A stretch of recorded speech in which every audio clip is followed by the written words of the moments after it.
एक समय की बात है। किसी गांव में रवि अपनी माँ के साथ रहा करता था। रवि के पिता की मौत रवि के बचपन में ही हो जाती है। रवि का पालन पोषण रवि की माँ ने अकेले ही किया होता है। वास्तव में रवि की माँ एक चुड़ैल होती है। इस बात को रवि जानता है, लेकिन रवि और रवि की माँ इस बात को गांव से हमेशा छिपा कर रखते हैं। रात को 12 बजते ही रवि की माँ एक चुड़ैल के रूप में बदल जाती है और गांव में शिकार ढूंढने निकल जाती है। अरे बहुत दिन हुए, कोई शिकार नहीं मिला। आज तो मैं किसी न किसी को खाकर ही घर वापस जाऊंगी। ये सोचकर चुड़ैल गांव में शिकार की तलाश में घूमने लग जाती है कि तभी उसे एक छोटा बच्चा घर के बाहर बैठा नजर आता है। चुड़ैल बच्चे को देखकर बहुत खुश हो जाती है। वाह, आज तो इस छोटे बच्चे को खाऊंगी। मजा आ जाएगा ताजा और मुलायम मांस खाकर। और चुड़ैल बच्चे के पास आ जाती है। अरे बच्चे, तू यहाँ क्या कर रहा है इतनी रात को?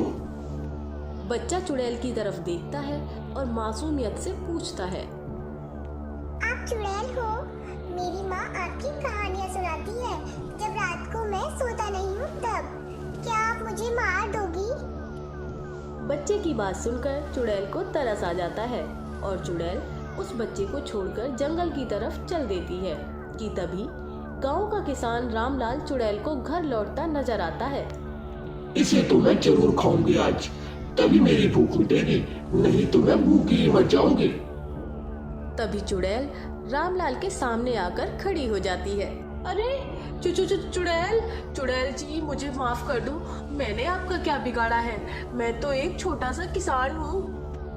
मुझे बहुत भूख लगी है, मैं तुझे खाकर अपनी भूख मिटाऊंगी। इतना कहकर चुड़ैल रामलाल की तरफ बढ़ती है और रामलाल को जान से मार देती है और उसे खा जाती है। अगली सुबह जब गांव वाले रामलाल का ये हाल देखते हैं तो गांव में डर फैल जाता है और गांव वाले एक योजना बनाते हैं। हम सभी को ध्यान रखना होगा, रात को बारी बारी से पहरा देना होगा और देखना होगा कि ये सब कौन कर रहा है। अगली रात से गांव वाले रात में पहरा देने लगते हैं कि तभी गांव वालों को चुड़ैल जंगल की तरफ जाती हुई नजर आती है।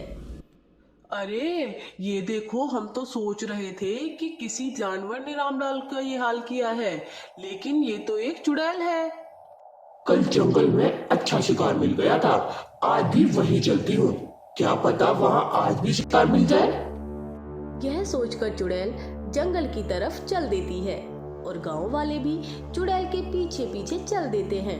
लेकिन गांव वाले बहुत डर रहे होते हैं कि तभी एक आदमी चुड़ैल को जंगल की तरफ से आता हुआ नजर आता है और चुड़ैल उसे गांव वालों के सामने ही खा जाती है। गांव वाले बहुत डर जाते हैं। अरे भाई, हमें गांव वापस लौट जाना चाहिए, नहीं तो ये चुड़ैल हमें भी अपना खाना बना लेगी। श्यामू की बात मानकर सभी गांव वाले वापस गांव लौट जाते हैं और गांव पहुंचकर सरपंच को चुड़ैल के बारे में बताते हैं। क्या हुआ? तुम लोग तो गांव में पहरा देने गए थे ना, तो यहाँ क्या कर रही हो? कुछ पता चला कि कौन है जो हमारे गांव के लोगों को मार रहा है? सरपंच जी, जिसके लिए हम पहरा दे रहे थे वो कोई जानवर या चोर डाकू नहीं है, बल्कि एक चुड़ैल है जिससे लड़ना हमारे बस की बात नहीं है। हम सभी में उस चुड़ैल को एक आदमी को मारकर खाते हुए देखा है, इसलिए हम सभी लोग आपके पास आए हैं। अब आप ही बताएं कि क्या करना होगा। ठीक है, हम लोग कल फिर से पहरा देंगे, सभी मिलकर उस चुड़ैल को मार देंगे। वो चुड़ैल किसी को मार सकती है, लेकिन हम सभी गांव वालों को कैसे मारेगी? गांव वाले सरपंच की बात मान लेते हैं और अगली रात पूरा गांव चुड़ैल का इंतजार करने लगता है कि तभी उन्हें चुड़ैल जंगल की तरफ जाती हुई नजर आती है। चलो इसके पीछे पीछे चलते हैं और ध्यान रहे कि चुड़ैल को जरा भी पता ना चले कि हम लोग इसका पीछा कर रहे हैं। चुड़ैल के जंगल में पहुंचते ही सभी गांव वाले चुड़ैल को घेर लेते हैं। अरे वाह, आज तो मजा ही आ गया। आज तो ऊपर वाले ने छप्पर फाड़ कर मेरा खाना एक साथ पीस दिया है। इतना कहकर चुड़ैल जैसे ही एक गांव वाले की तरफ बढ़ती है कि तभी सरपंच सामने आ जाता है। तू तू इन गांव वालों में से किसी को हाथ लगा कर तो दिखा, फिर देख मैं तेरा क्या हाल करता हूँ। सरपंच की बात सुनकर चुड़ैल हंसने लगती है और कहती है, अरे सरपंच, मैं कोई इंसान नहीं हूँ जो तेरे और तेरे गांव वालों के काबू में आ जाऊं, समझा? मैं चुड़ैल हूँ, चुड़ैल। हा हा हा हा। तू चुड़ैल है, लेकिन तूने शरीर तो किसी इंसान का ही ले रखा है ना। हम लोग तुझे और उस इंसान को दोनों को मार देंगे।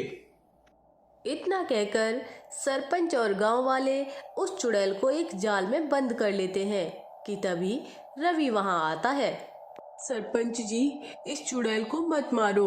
इस चुड़ैल ने मेरी माँ के शरीर पर वास कर रखा है।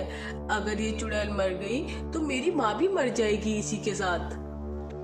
रवि की बात सुनकर सरपंच सोच में पड़ जाता है कि अब चुड़ैल को मारा जाए या रवि की माँ को बचाया जाए कि तभी सरपंच के ध्यान में कल्लू बाबा आता है। रवि, हम लोग तेरी माँ को नहीं मारेंगे, लेकिन इस चुड़ैल को तो मरना ही होगा। इतना कहकर सरपंच कल्लू बाबा की कुटिया में पहुंच जाता है और कहता है, बाबा जी, एक चुड़ैल ने हमारे गांव में रहने वाली एक औरत के शरीर पर वास कर रखा है और हमने उसे जंगल में एक जाल में बंद कर रखा है। आप उस चुड़ैल को मारकर उस औरत को बचा लें।